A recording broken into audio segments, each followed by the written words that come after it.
Տիգրանը կանգնած էր Երևանի կենտրոնում գտնվող իր բնակարանի պատշգամբում, նայելով գիշերային Արարատին։ Ձեռքին ծխախոտ էր, թեև նա 5 տարի առաջ թողել էր ծխելը, երբ ծնվել էր իր որդին՝ Արմենը։ Բայց այսօր այդ ուխտը, ինչպես եւ իր ողջ կյանքը, մոխիր էր դարձել։ Հարևար սենյակի սեղանին մի ծրար էր դրված։ Սովորական սպիտակ ծրար, որը ջնջել էր 12 տարվա ընկերությունն ու 7 տարվա ամուսնությունը։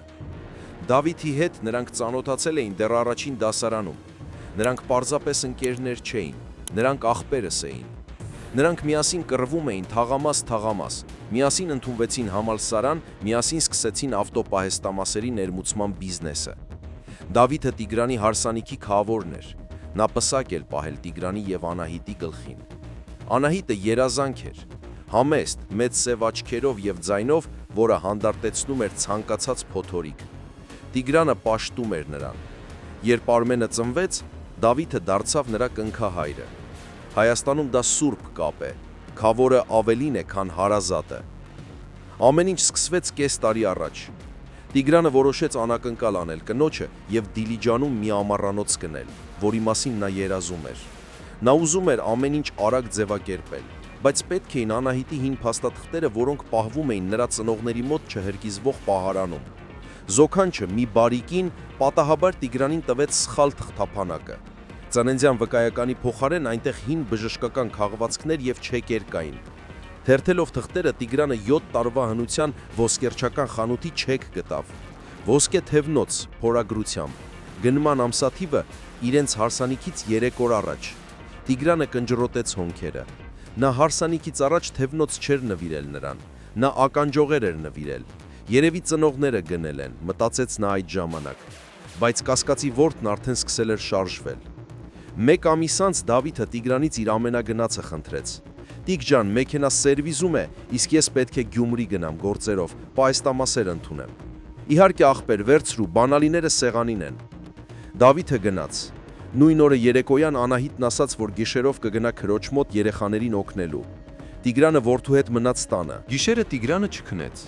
Նա որոշեց ստուգել մեքենայի թրեքերը։ Նա այն տեղադրել էր ապահովագրության համար, բայց երբեք չէր ասել Դավիթին դրա մասին։ Նա բացեց հավելվածը։ Մեքենան Գյումրիում չէր, այն կայանված էր Սևանի հյուրանոցային համալիրի մոտ։ Միգուցե կանգ է առել հանգստանալու, հանգստացնում էր ինքն իրեն Տիգրանը, բայց ինտուիցիան հակառակն էր գոռում։ Նա զանգարեց կնոջ քրոջը։ Բարև Գայանե, Անահիտն արդեն քնած է, չեմ ուզում արթնացնել։ Լռությունը հեռախոսում հավերժ տևեց։ Տիգրան? Բայց Անահիտնի մոտ չէ։ Նա ասաց, որ դու ես նրան ռեստորան տարել։ Հողը սահեց ոտքերի տակից։ Տիգրանը չգնաց սկանդալ սարքելու, նա ավելի խելացի էր։ Երբ Դավիթը վերադարձրեց մեքենան, շնորհակալություն հայտնեց օգնության համար եւ բողոքեց Գյումրիի վատ ճանապարհներից, Տիգրանը ժպտաց եւ սեղմեց նրա ձեռքը։ Հենց Դավիթը հեռացավ, Տիգրանը հանեց հիշողության քարտը տեսագրիչից։ Նա մոդել ուներ, որը ձայն էր գրում եւ տեսանյութ սրահի ներսից։ Դավիթը չգիտեր այդ ֆունկցիայի մասին, քանի որ Տիգրանն այն տեղադրել էր 1 շաբաթ առաջ։ Տիգրանը քարտը դրեց նոթբուքի մեջ։ Ֆայլը ժամը 21:00-ի։ Տեսանյութում Դավիթն ու Անահիտն էին։ Նա ծիծաղում էր, ձեռքը դնելով նրա ծնկին։ Բայց Տիգրանին սպանեց ոչ թե դա, սպանեց նրանց խոսակցությունը։ Նա այնքան միամիտ է, Անահիտի ձայնը հնչում էր ծաղրով, որը Տիգրանը երբեք չէր լսել։ Նա կարծում է, որ Արմենը նման է իր պապին։ Դավիթը ծիծաղեց։ Դե մենք էլ քեզ հետ նմանություններ ունենք այնպես, որ ոչ ոք չի կռահի։ Գլխավորը, որ նա վճարում է մասնավոր դպրոցի համար եւ ժամանակ է գնում մեզ համար։ Տիգրանը սեղմեց դադարի կոճակը։ Նա փսխեց. Արմենը, իր որդին, իր կյանքը, պարզվում է դա Դավիթի որդին էր։ Տիգրանը լռեց 2 շաբաթ։ Նա մասնավոր հետախույզ վարձեց եւ DNT տեստ արեց։ Նա հավաքեց բոլոր ապացույցները, նամակագրություններ, գործառում, պարզվում է Դավիթը գողացել էր իրենց ընդհանուր բիզնեսից գումար, որպիսի նվերներ գներ Անահիտին եւ իհարկե տեստի արդյունքները։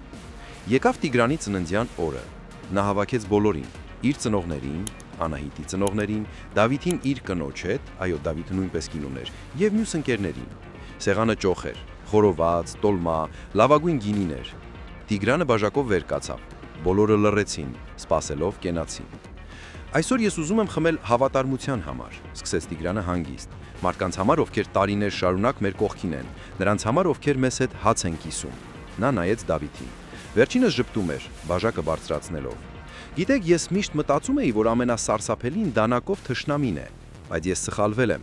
Ամենասարսափելին եղբայրն է, որը դանակը մեջքի հետևում է պահում, մինչ դու նրան գրկում ես։ Տիգրանը հեռակառավարման վահանակը հանեց եւ պատի մեծ հեռուստացույցը միացրեց։ Էկրանին հայտնվեցին ոչ թե տոնական լուսանկարներ, հայտնվեցին նամակագրությունների սքրինշոթեր, հյուրանոցների տեսախցիկների լուսանկարներ եւ վերջապես ԴՆԹ թեստի արդյունքը, որը կարմիր մարկերով էր ընդգծված։ Հայրության հավանականությունը 0%։ Սենյակում մահացու լռություն էր, լսվում էր միայն, թե ինչպես է աշխատում մոթորակիչը։